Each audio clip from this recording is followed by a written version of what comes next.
Today, we're plunging into the ancient card game of Hombre. But, and this is the interesting part, through a really unique, kind of whimsical lens. Yeah, it's from excerpts of this satirical work, New Satire Without a Tire. Exactly. And what's so different, is that instead of just rules or strategy, it's all presented through this story about a Tridge Club dinner. This is the story of the ancient card game of Hombre.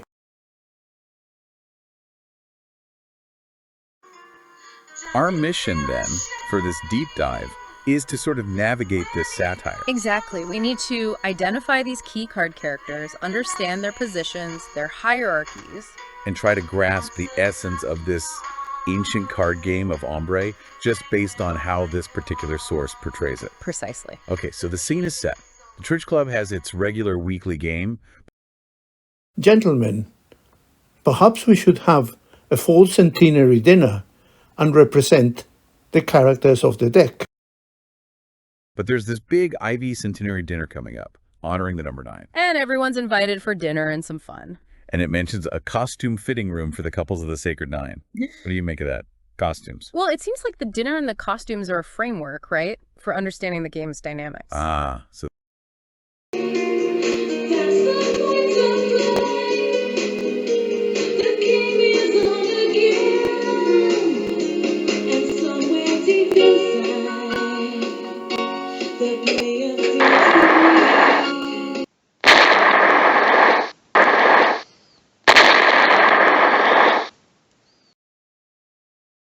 The Tridge Club now, with thirst of fame, invites all members to attend for dinner and some fun to honor the sacred number 9.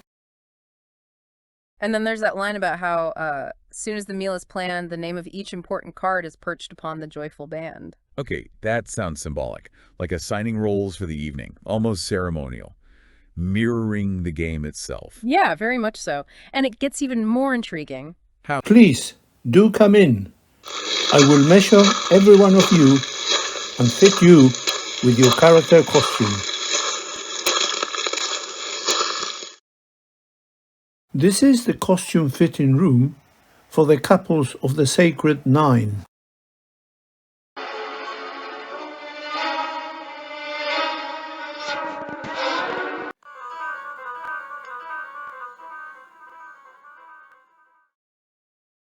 The bit about each person must unfold into its double self. Oh, right. It really drives home the idea of players becoming the cards. Exactly. It's not just playing the game, it's like embodying Spadillo or whoever for that night, stepping into that persona. Which is key for the satire, then. Using these personas to explore the power structures. I think so. And the text flows right into that. Immediately lays out the 3 echelons of the Trump suit. Royals, plebs, first rank, second rank. So, boom. A social ladder right there on the cards. Clear as day. And leading the royals in that first rank are the lofty matadors. First one mentioned is Spadillo. Ah, yes, Spadillo.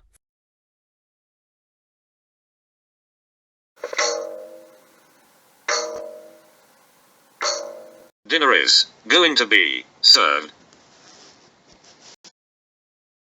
Ah, yes, Spadillo. First unconquerable lord. And it says he learned to fiddle long ago. That's odd. It is a curious detail. The fiddle might be metaphorical, a skill, a particular strategy. Yeah, maybe.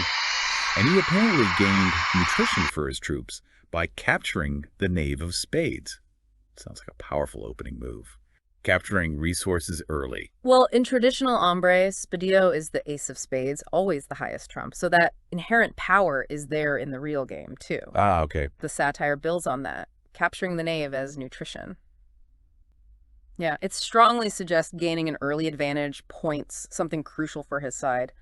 Spadillo seems to represent that sort of brute force, inherent authority. Got it. Then there's Manilo. He now and then decides upon a number to gather his momentum to reach the dizzy heights. From whence he penetrates the web in flight. Right, that sounds much more calculated, like a big gamble. High risk, high reward. It does feel that way. Manilo seems like the player who waits for the perfect moment, maybe, for that significant game-changing move. Does that track with the actual game? Sort of. Manilo is typically the potato of whatever suit is trump, making it the second highest trump, but it only gets that power if its suit becomes trumps. So there's an element of chance, potential, and choice involved already. Okay, so the web in flight could be, what, a complex situation in the game. Could be. A critical point where timing is everything. It feels like calculated risk-taking, definitely. Mixed matador.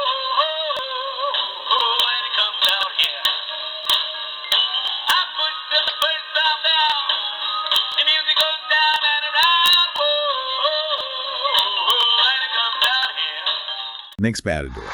Basto. Him Basto sinks to enormous depths of cognition and decision before announcing forth he'll flip without a flop. Now, this one paints a picture of a really thoughtful player, maybe even hesitant. Yeah, but when they act, it's decisive. Flip without a flop.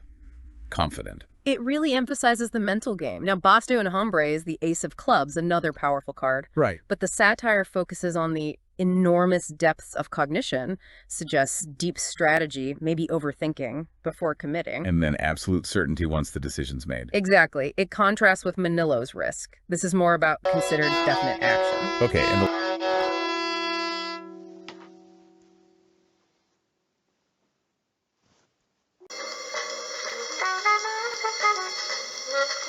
Basto is unhappy that of the 4 pretenders for second trump place, one is chosen and leaps over him, regretting he is always left as third fiddle. the last of these lofty matadors, the little punto.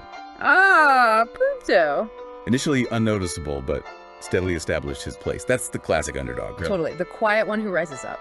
Punto shows that power isn't always loud or immediate. It can be earned through consistent play, maybe seeing opportunities others miss. Could be. And interestingly, Punto's actual identity can vary in different versions of Hombre, which sort of reinforces this idea less defined initially, but can gain importance. So it adds a bit of nuance to that top tier.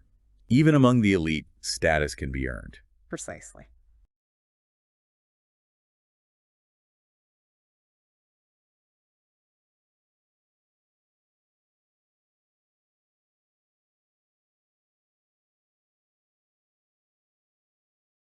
All right, moving down slightly.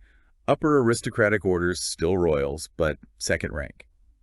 And this group includes the 4 kings. Yes, the kings. And the description is, well, devoid of whiskers but a 2-day stubble.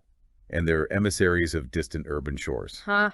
That 2-day stubble detail is brilliant satire, isn't it? It really grounds them, makes these royal figures seem surprisingly ordinary. Exactly. It humanizes them, maybe hints that even high positions have their less glamorous sides, or maybe questions where their authority really comes from. And the distant urban shores, made different suits, factions within the game. That seems plausible.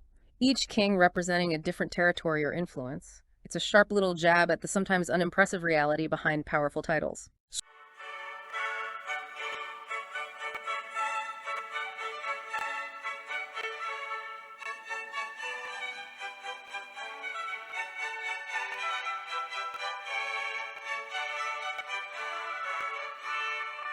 They have all arrived now. So first king specifically mentioned is the hoary majesty of swords. Dispatched by the Underlands as imperial comfort of the crown of spades. Okay, so his authority comes specifically from spades, the underlands being... Maybe the lower ranking cards in the spade suit, the foundation that supports the king. Suggests power isn't just inherent, it needs backing. Seems so. It reinforces that link between rank, power, and the specific suit.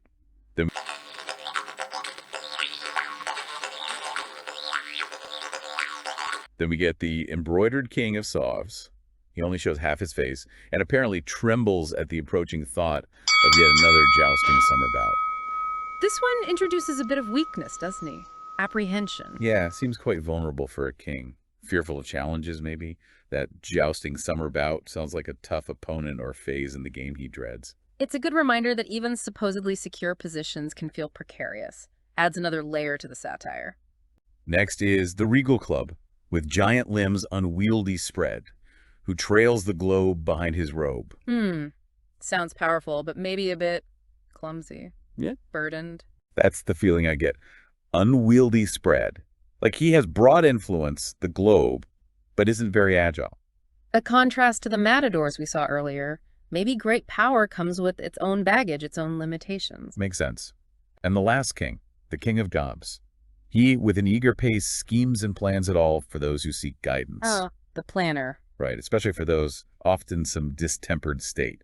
So he's the strategist, the advisor. This king represents a different kind of power, doesn't he? Not just authority, but knowledge, guidance.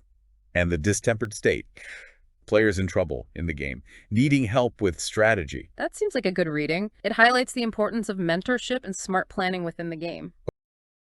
Okay, after the kings come the four fair queens. And the description for them is quite evocative.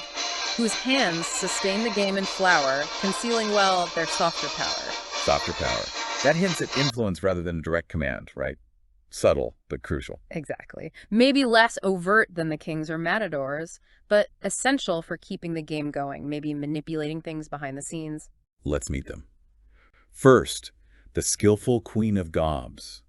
She reviews her force with care. And has this varied history, from the strident college chords to the rumble of the bird in hand. That's quite a background. What does that suggest? Adaptability, maybe? A well-rounded player who's seen different situations draws on diverse experiences and strategies. Strident college chords versus rumble of the bird in hand. Very different vibes. Highlights versatility. Then the nymph of clubs. Her existence is tied to the BMB and the SRC, and she appears from the early eve to the mid of day. The specific locations, B&B and SRC, they probably meant something specific in the original satirical context. Like social clubs, Yeah. institutions, places where this particular queen holds sway. Possibly. And her extended presence, early eve to mid of day, suggests she's a consistent, perhaps reliable figure within those specific circles or environments. Interesting. Next, the refulgent queen of Sauves. She found an easy conquest at Hombre to decide her doom. That sounds ominous. A bit, yeah. But then it says she uses each and every matador, according to the rank they bore. Okay, so she's strategically using the most powerful cards. Exactly. And she never trembles. Not even in Codil. What's a Codil again? It's basically when the main player, the declarer, fails to win the required number of tricks. They lose. Ah, so even facing defeat, she doesn't flinch. Sounds incredibly strategic, very resilient. A master player. She really does. Portrayed as leveraging power effectively with a strong will. And the last queen, the elusive queen of spades. This one's intriguing. She increased her number, whatever that means, by shifting her abode and capturing my unique verse.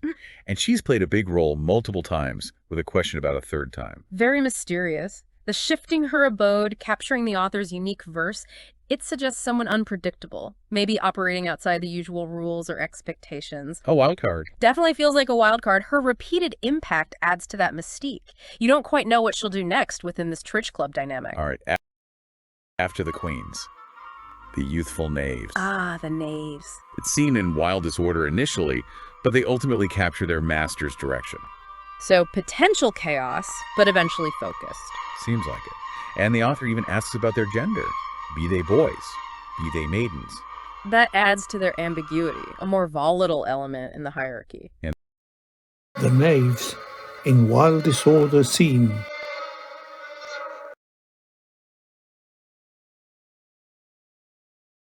And their roles. To the spade, the nutrition, to the club transportation. And for the sovereign, maybe transnutrition. Nutrition, transportation. Sounds like fundamental support roles, right?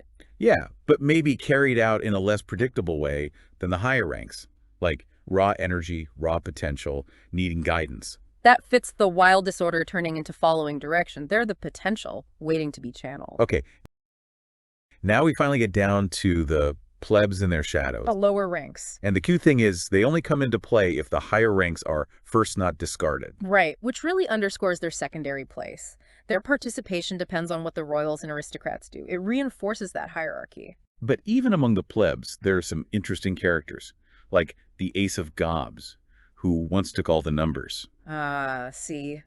That suggests even lower ranking cards can have moments of glory. A past achievement, maybe latent potential for dominance under the right conditions. So even down here, impact is possible. Definitely. It keeps things from being totally deterministic. Then there's the 7 in Sauves and that one in clubs. They apparently outbided each other with words in the making, deciding befitting location for victory in Tridge. So strategy isn't just for the elite. Even the plebs are maneuvering, thinking about positioning. It's especially for victory in Tridge. That specific context seems important again. Yeah, suggesting maybe specific goals or phases of the game where even these cards are jockeying for advantage. The text also mentions counting piccolo numbers divided in halves for winning in Tridge. Seems like a specific rule or scoring detail. It does, and then introduces the two of the clubs. And this description is wild for a low card. With one of his sides once part of the waters, easily the other deciphered the tongues. Wow. Yeah, that's very symbolic, almost mythical. Part of the waters. Like a huge past event. Unexpected power. Could be an allegorical reference to something significant. And deciphered the tongues maybe suggests a unique skill, reading other players, anticipating moves. It's a cool reminder that even the seemingly insignificant pieces in this satirical world have their own story, their own potential purpose. Absolutely.